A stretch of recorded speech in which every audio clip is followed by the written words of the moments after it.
après la mort d'Yvonne Aimé, j'ai eu l'occasion, pendant plusieurs années, de rassembler sur elle un certain nombre de témoignages de tous ordres. J'ai essayé de constituer un dossier spirituel, bien sûr, un dossier graphologique,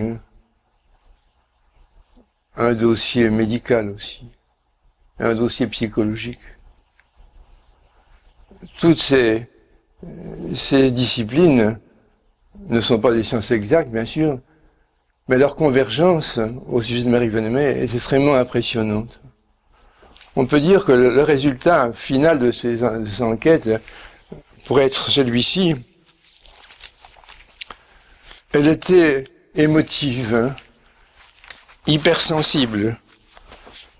Du reste, m'avait dit, la moindre souffrance et la moindre joie retentissent en moi.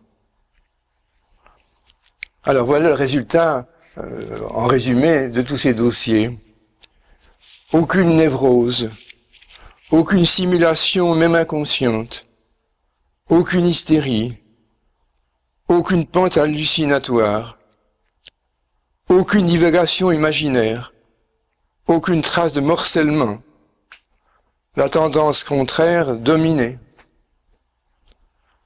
Discipline personnelle, solidité mentale, bel et constant équilibre nerveux, harmonie des facultés, unité de la personnalité.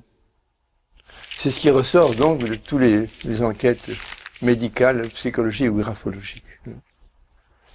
Par exemple, j'ai demandé à un professeur de faculté, un grammairien, d'étudier la syntaxe de Marie-Yvonne Aimé.